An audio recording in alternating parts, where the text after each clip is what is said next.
അനുഗ്രഹീതമായ ആലാപന ചാരുതയും നിഷ്കളങ്കവും ലാളിത്യം തുളുമ്പുന്ന പെരുമാറ്റവും സംസാര രീതികളുമൊക്കെയായി ടോപ്പ് സിംഗർ സീസൺ 5-ന്റെ സ്വന്തം അണ്ണനായി പ്രേക്ഷക മനസ്സുകളിൽ ചേക്കേറിയ കുട്ടിപ്പാട്ട് താരമാണ് ദേവദർശ്.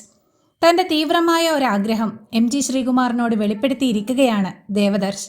മലയാളത്തിൻ്റെ മഹാനടൻ മോഹൻലാലുമായി ബന്ധപ്പെട്ട തീവ്രമായ ഒരാഗ്രഹമാണ് ദേവദർശ് MGയോട് വെളിപ്പെടുത്തിയിരിക്കുന്നത്. ഞാൻ ലാലേട്ടൻ്റെ കടുത്ത ആരാധകനാണ്. എനിക്ക് ലാലേട്ടനോട് നേരിട്ട് സംസാരിക്കണമെന്ന് തീവ്രമായ ഒരാഗ്രഹമുണ്ടെന്നാണ് ദേവദർശ് MGയോട് വെളിപ്പെടുത്തിയിരിക്കുന്നത്. ദേവദർശിൻ്റെ ആഗ്രഹം കേട്ട MG നോക്കട്ടെ, ഞാൻ ലാലിനെ വിളിക്കാം എന്ന മറുപടിയും നൽകുന്നുണ്ട്. ടോപ്പ് സിംഗറിൻ്റെയും ഫ്ലവേഴ്സ് TVയുടെയും പുതുവത്സര സമ്മാനമായി ഒരു ടോയ് കാറും MG ദേവദർശിന് നൽകിയിരുന്നു. ലാലേട്ടനുമായി സംസാരിക്കണമെന്ന ദേവദർശിൻ്റെ കുഞ്ഞു മനസ്സിലെ നിഷ്കളങ്കമായ ആഗ്രഹം എത്രയും പെട്ടെന്ന് സഫലീകരിക്കപ്പെടട്ടെ എന്നാശംസിച്ചുകൊണ്ട് നമുക്കും കാത്തിരിക്കാം.